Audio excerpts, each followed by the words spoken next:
Excellencies, distinguished participants, we shall now proceed with the global update of the High Commissioner. It is then my honor to give you, High Commissioner, the floor. Mr. President, Excellencies, distinguished delegates, rarely has humanity faced so many rapidly spiraling crises. In this update, I will focus first on the scourge of war and the imperative of peace, and second, on the open space that is needed for societies to flourish, particularly in this mega election year. A wave of conflict is battering people's lives, destroying economies, profoundly damaging human rights, dividing the world, and upending hopes for multilateral solutions. Around the world, 55 conflicts are flaring. Widespread violations of international humanitarian and human rights law are generating devastating impact on millions of civilians. Displacement and humanitarian crises have already reached an unprecedented scale, and all of these conflicts have regional and global impact. Overlapping emergencies make the specter of spillover conflict very real. The war in Gaza has explosive impact across the Middle East. Conflicts in other regions, including in the Horn of Africa, Sudan, and the Sahel, could also escalate sharply. Increasing militarization on the Korean Peninsula raises threat levels. The deteriorating security crisis in the eastern provinces of the Democratic Republic of the Congo, which the Council will address on 3rd April, is alarming. In the Red Sea, as well as the Black Sea, attacks are creating shock waves for the global transport for goods, adding to the economic pain inflicted on less developed countries. Conflict, wars, violence. And yet, the right to peace is the mother of all human rights. Without peace, all other rights are quashed. It is urgent that we devise ways to counter warmongering, fear, and the illogic of escalating hatred and hostility, which bring short-term profit to a few while ruining the lives and rights of millions. We need to regain a mindset of peace. This means the art of de-escalation, keeping communication channels open, rebuilding trust, and the long-term work of healing and reconciliation, re-establishing a sense of interconnectedness and shared destiny of all humanity. We have seen results from patient, persistent, and principled engagement, as well as the meaningful empowerment of women and young people in decision-making. Mr. President, last week I spoke about the situations in Myanmar and Sudan, where internal armed conflicts characterized by atrocity crimes are leading to tens of thousands of deaths, the displacement of over 11 million people, and uncontrolled humanitarian crisis. I've also briefed the Council on the occupied Palestinian territory. The war in Gaza has already generated dangerous spillover in neighboring countries, and I'm deeply concerned that in this powder keg, any spark could lead to a much broader conflagration. This would have implications for every country in the Middle East and many beyond it. The military escalation in southern Lebanon between Israel, Hezbollah, and other armed groups is extremely worrying. Almost 200 people have been killed in Lebanon and some 90,000 internally displaced, with extensive damage to health facilities, schools, and vital infrastructure. Incidents in which civilians, including children, paramedics, and journalists, have been killed in attacks must be fully investigated. Some 80,000 Israelis have also been displaced from border areas of Israel. It's really important, it's imperative to do everything possible to avoid a wider spillover. In Yemen, the Ansar Allah group has been targeting commercial shipping across the Red Sea, disrupting global maritime trade and driving up the price of goods, with especially significant impact on developing countries. There is a serious risk of the conflict extending to Yemen itself with potentially severe harm to Yemen's people already suffering from the humanitarian crisis generated by a decade of war. I again call for the immediate release of UN staff currently arbitrarily detained in Sanaa. In Syria, where there is still no clear path to a just and sustainable peace, conflict is once again escalating, 13 years after the onset of the catastrophic civil war, which was marked by horrific human rights violations and abuses. Hostilities have recently taken place along several front lines between parties in the northern part of the country, including airstrikes and shelling. We are assisting the Secretary General to set up an independent institution dedicated to missing persons in Syria, which will pave the way for victims, survivors, and their families' right to the truth. Mr. President, in Ukraine, 2 years after the Russian Federation's full-scale invasion, my office has verified over 10,000 civilians killed in Ukraine, with many more injured, and the actual numbers are much higher. In the Russian Federation, open-source websites have reported 147 civilians killed in the same period.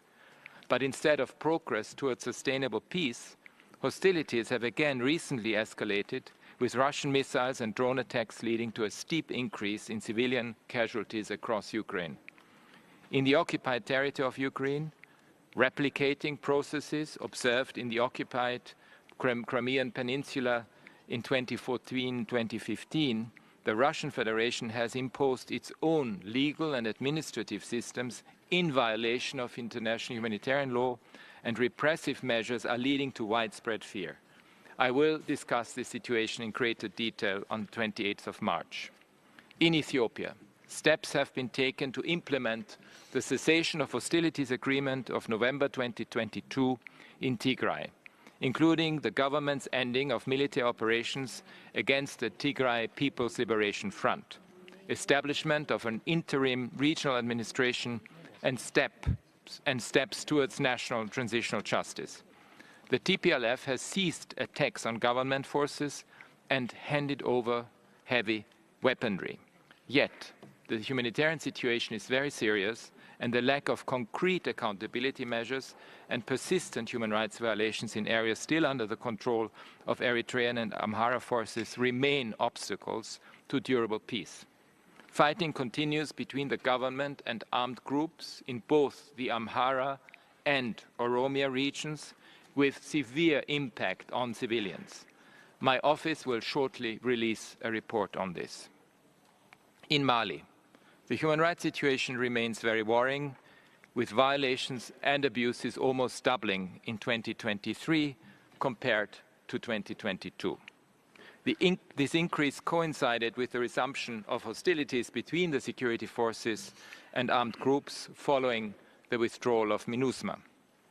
Two armed groups are in control of significant territory in the border area with Burkina Faso and Niger, as well as in the region of Timbuktu, parts of which have been under siege since August last year, exacerbating threats to the rights of women and girls in particular.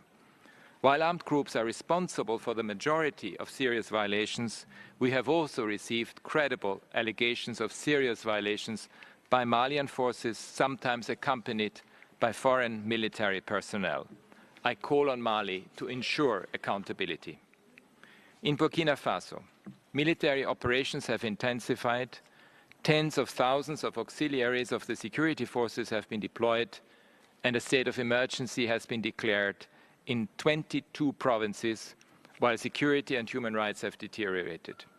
Armed groups are responsible for the majority of grave human rights violations, as was reported again last week. My office has also documented an increase in serious violations involving the security forces and the Volontaires pour la Défense de la Patrie auxiliaries. Enforced disappearances and arbitrary detentions of perceived critics of the transitional authorities appear to be increasing. I'm also concerned by reports of forcible conscription. In this transitional period, opening space for debate is key to building a resilient and inclusive society. I hope very much that the ongoing peace negotiations between Armenia and Azerbaijan will lead to a positive outcome that is grounded in human rights. To build trust and achieve lasting reconciliation and peace, the voices of victims and their families, including those who fled their homes in September 23, must be genuinely heard and their needs supported. Many grievances that have persisted over decades on both sides need to be addressed, and my office is available to support such initiatives. In the Western Balkans region, I'm concerned by continued tensions between Serbia and Kosovo, including violent incidents in northern Kosovo in September last year. Ongoing developments in Bosnia and Herzegovina are worrying, with recurrent threats of secession and attacks on the constitutional order of the country by the leadership of the Republika Srpska entity. Increased threats to civic space in that entity are especially concerning in this year of local elections, as they have inhibited the work of civil society actors. To counter intensifying polarization and to advance reconciliation across the Western Balkans, it is vital for political leaders to speak clearly about the truth of past atrocities, including genocide, and to promote justice. In Latin America and the Caribbean, the prevalence and violence of gangs and organized crime have severe impact on the lives and rights of millions of people, including in Ecuador, in Haiti, Honduras, and Mexico.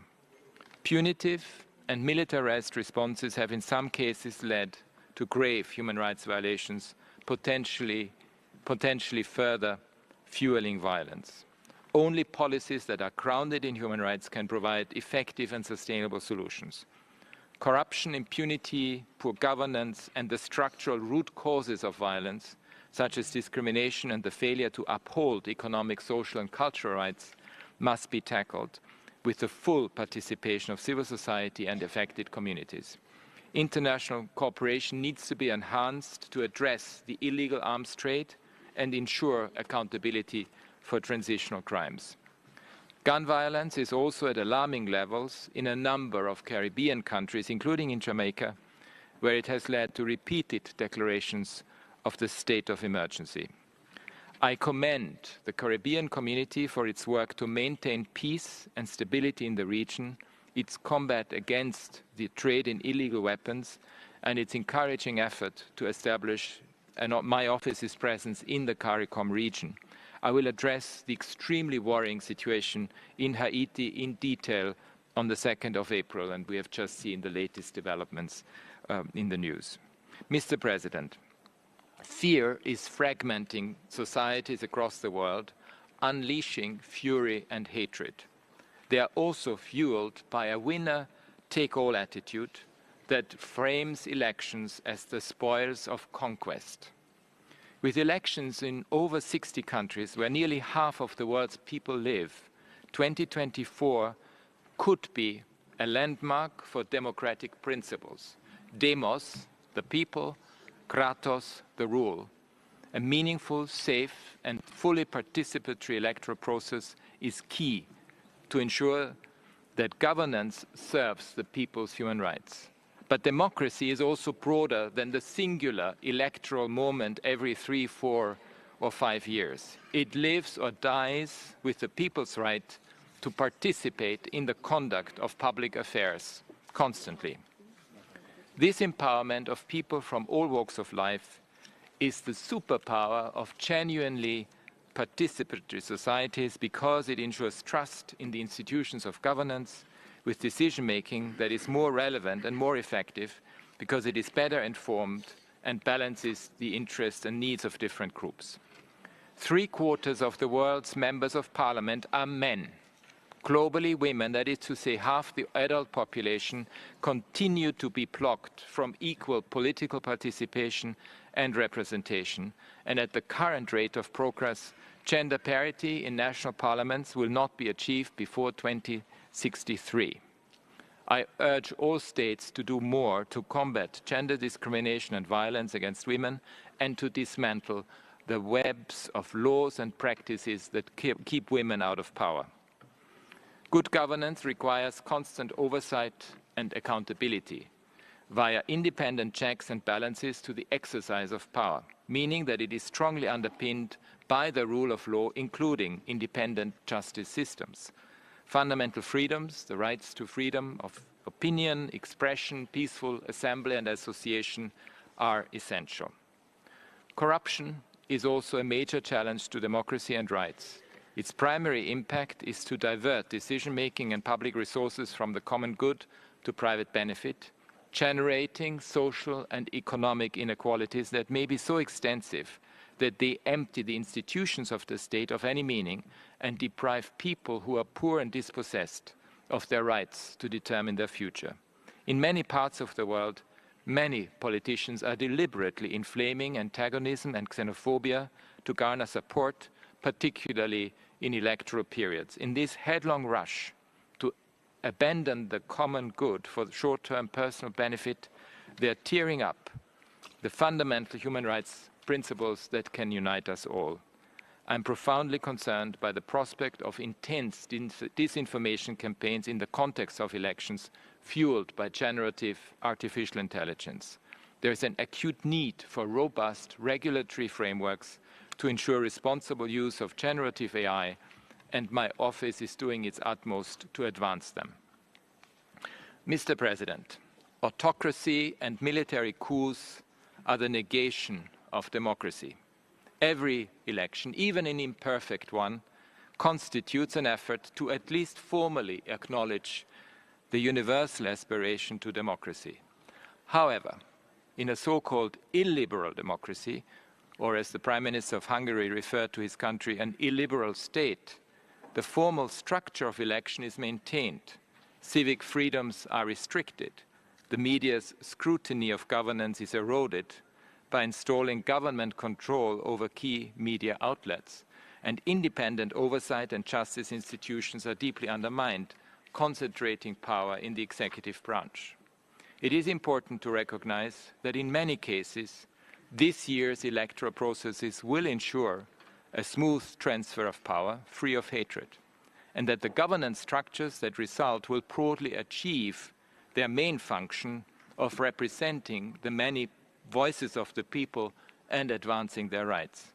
But in other cases, I have serious concerns about the human rights context in which several elections are taking place. In the Russian Federation, the authorities have further intensified their repression of dissenting voices prior to this month's presidential election. Several candidates have been prevented from running due to alleged administrative irregularities. The death in prison of opposition leader Alexei Navalny adds to my serious concerns about his persecution. Since the onset of Russia's war on Ukraine, thousands of politicians, journalists, human rights defenders, lawyers, and people who have simply spoken their minds on social media have faced administrative and criminal charges, and this trend appears to have worsened in recent months, with many cultural figures being targeted. Last month, a new bill passed into law that further punishes people convicted of distributing information deemed to be false about Russia's armed forces, as well as people who seek to implement decisions by international organizations that the Russian Federation does not take part in. I urge a swift and comprehensive review of all cases of deprivation of liberty that result from the exercise of fundamental freedoms, as well as an immediate end to the repression of independent voices and the legal professionals who represent them. The future of the country depends on an open space. Iran's legislative election 3 days ago was Iranians' first opportunity to vote since the Women Life Freedom protests of 2022 and 23. It took place in a country that has been deeply divided by the government's repression of the rights of women and girls. People who participated in the protests have been persecuted, imprisoned on long sentences, and in some cases put to death. The draft bill on supporting the family by promoting the culture of chastity and hijab, if adopted, would impose severe punishments for acts that should not be deemed criminal in any country. In my ongoing engagement with the Iranian authorities, I have urged immediate reforms to uphold their rights the rights of all Iranians, including the right of women to make their own choices, and an immediate moratorium on the death penalty. In Chad, I am following with concern recent developments, including the killing of the opposition leader. I call for a transparent, timely, and independent investigation and for Chad's transition ahead of upcoming elections to respect fully international human rights law. Senegal's planned presidential election was abruptly cancelled last month. Following the Constitutional Court's ruling that the vote must take place as soon as possible, the President has announced he will do so. The country's civic space has been eroded over the past 3 years, with close to 1,000 opposition members and activists reportedly arrested since 2021. Many of them have been released conditionally, and I call for the review and release of all those who have not been freed, including prominent opposition figures. I encourage the government to ensure that the proposed national dialogue includes genuine participation by people of all political views. In Ghana, the President has announced that he will step down following presidential and parliamentary elections scheduled for December, having completed his constitutionally limited second term in office. This will mark Ghana's 5th presidential succession since 1992, further concretizing its leadership in terms of respect for rules-based institutional transitions. Ghana's civil society has been instrumental in enhancing civil and political participation in public affairs, including in the fight against corruption. At the same time, restrictions have been mounting in recent years, including risks for the safety of journalists. Insecurity has also been growing in Ghana, with regional security threats extending through northern areas in particular. Rwanda is expected to hold presidential and parliamentary elections in July against a backdrop of improved economic and social well-being over several decades and an impressive record on women's political participation. I urge rapid steps to ensure fundamental freedoms, together with genuine investigations into allegations of enforced disappearances, extrajudicial killings, torture and intimidation, as well as arbitrary detentions. These are indispensable to creating a conducive environment ahead of elections. In Somalia, a process is underway to revise the provisional federal constitution, and I urge lawmakers to ensure that it fully complies with Somalia's international and regional human rights commitments. Devastating conflict persists, and our staff have confirmed the killing of at least 500 civilians in 2023. The Al-Shabaab armed group is responsible for many of these killings, but I also deplore its recruitment and use of children as fighters. I urge reforms to restrictions on freedom of expression to ensure a vibrant civic space. Given Somalia's realization of conditions for the IMF World Bank heavily indebted poor countries framework, I encourage the allocation of more resources to education, health and social protection. The people of Libya have a right to genuinely democratic, participative and accountable governance. However, while elections are planned in Libya this year, there has been little progress in terms of concrete efforts to ensure reconciliation, to set up accountability, including transitional justice, or to enable a broad, free and safe civic space. Progress must be achieved on all these points to ensure genuine elections and to build unified and legitimate institutions. In India, with an electorate of 960 million people, the coming election will be unique in scale. I appreciate the country's secular and democratic traditions and its great diversity. I am, however, concerned by increasing restrictions on the civic space, with human rights defenders, journalists and perceived critics targeted, as well as by hate speech and discrimination against minorities, especially Muslims. It is particularly important in a pre-electoral context to ensure an open space that respects the meaningful participation of everyone. I welcome the Supreme Court's decision last month on campaign finance schemes upholding the right to information and transparency. In Bangladesh, I am concerned that thousands of opposition party leaders and activists remain in detention and that a number of deaths in custody have been reported since October. While I condemn any form of political violence, I urge a swift review of all these cases with a view to their release, to encourage political dialogue and reconciliation. I continue to be concerned by allegations that the justice system is being used to harass human rights advocates, journalists and civil society leaders, and I encourage investigation into alleged enforced disappearances and extrajudicial killings in line with international standards. In Pakistan, high participation in last month's elections demonstrated how much Pakistanis value democracy and want an end to interference in civilian rule. Respect for the rights to freedom of opinion, expression, peaceful assembly and association is fundamental to strengthening democracy and resolving long-term economic and development challenges. I urge the new government to end the use of arbitrary detention and enforced disappearances against political opponents, journalists, members of minority communities and others whose whereabouts remain unknown for weeks, months and in some cases years. In Mexico, several electoral processes will coincide in June, resulting in the planned election of more than 20,000 public officers, including the President, all members of the federal parliament, and a wide range of state and local representatives and authorities. This immense exercise of political and civil rights must be safeguarded against violence.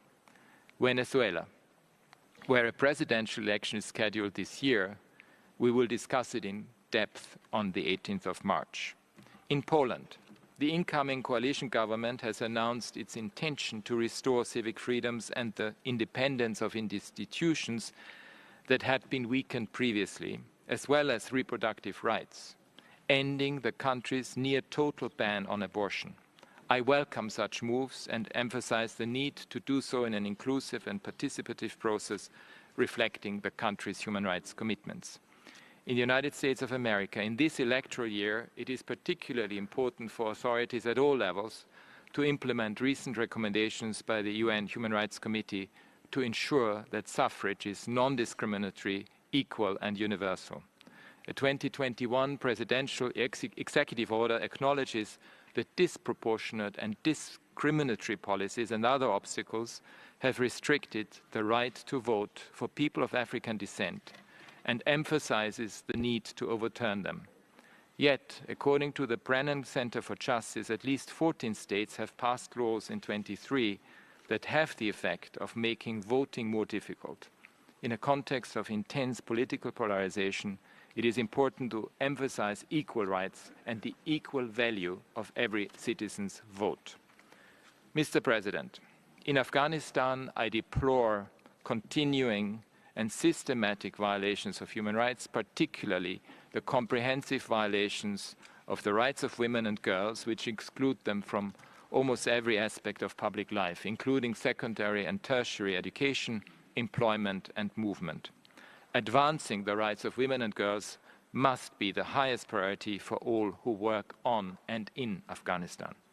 The civic freedoms and media freedoms of all Afghans are profoundly curtailed, with many women human rights defenders and journalists suffering arbitrary detentions. The resumption of public executions is horrific. I remain concerned about forced expulsion of Afghans from neighboring countries, particularly for those who face a risk of persecution, torture, or other irreparable harm in Afghanistan. In the United Arab Emirates, another mass trial is underway based on counter-terrorism legislation that contravenes human rights law. In December, new charges were brought against 84 people, including human rights defenders, journalists, and others who were already in prison. Several were nearing the end of their sentence or have been arbitrarily held in detention after completion of their sentence.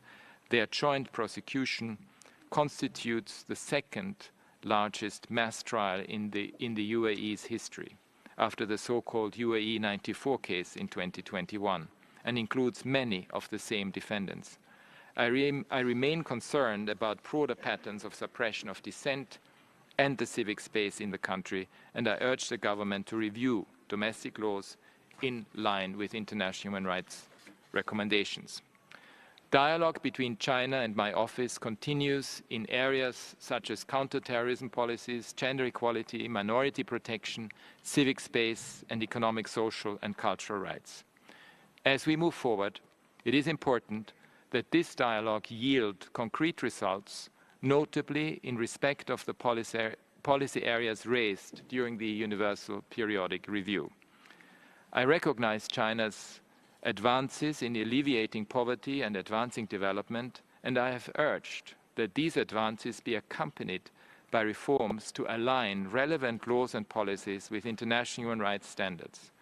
During the UPR, China announced plans to adopt 30 new measures for human rights protection, including amendments to the criminal law and revisions of the criminal procedure law.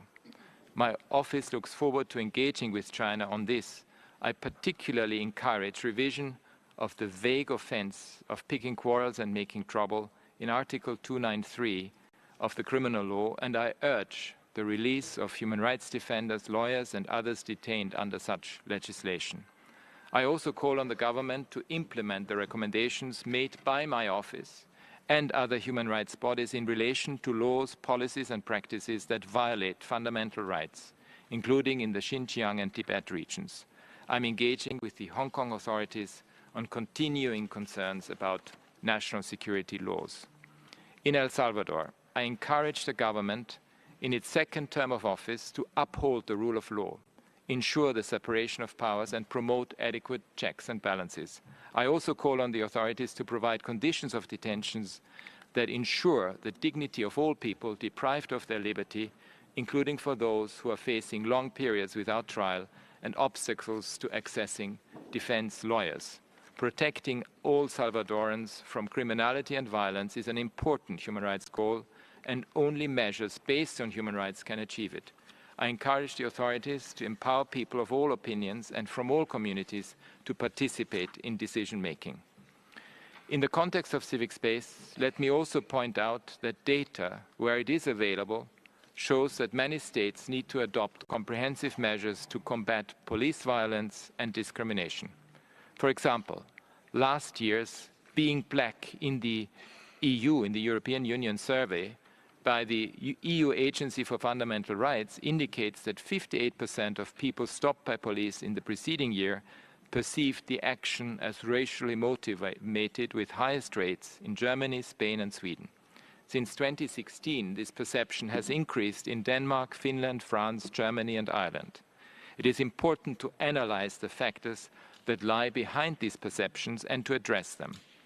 Non-governmental data from the United States and Brazil continues to point to disproportionately high levels of deaths of people of African descent in the context of police interventions.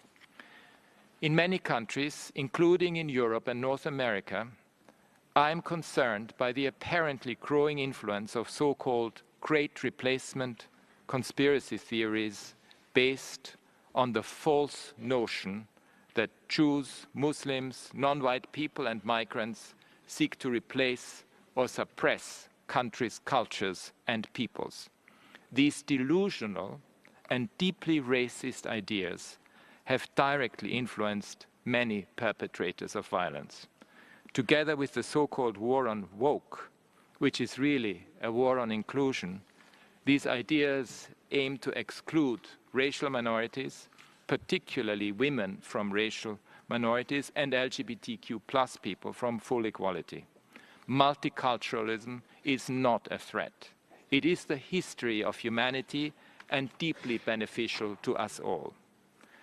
I deplore escalating attacks against LGBTQ+ people and their rights. Discriminatory legislation and policies have recently been expanded, adopted, or are under consideration in Belarus, Burkina Faso, Ghana, Lebanon, Niger, Nigeria, the Russian Federation, Uganda, and several states within the United States of America, among others. I also regret the recent court ruling in St. Vincent and the Grenadines that maintains colonial-era criminalization of consensual same-sex relations based on long discredited arguments and harmful stereotypes. Recognizing the rights of LGBTQ+ people goes to the meaning of equality and the right of everyone to live free from violence and discrimination. In that light, I commend important steps towards full recognition of the rights of LGBTQ+ people in Greece and the decriminalization of consensual same-sex relations in Antigua and Barbuda, Barbados, Mauritius, St. Kitts and Nevis, and Singapore in the past 2 years. Mr. President, peace like development, is built and nourished through rights. It is by upholding and advancing the full spectrum of human rights, including the right to development and the right to a clean, healthy and sustainable environment, that states can craft solutions that are durable because they respond to the universal truth of our equality and the inextinguishable desire for freedom and justice. History is a record of humanity's capacity to surmount the worst challenges. Among the greatest achievements of humanity over the past 75 years has been the recognition that addressing human rights in every country and all human rights, it's not an à la carte menu, is a matter of international concern. Thank you, Mr. President. I thank you, Mr. High Commissioner, for your global update.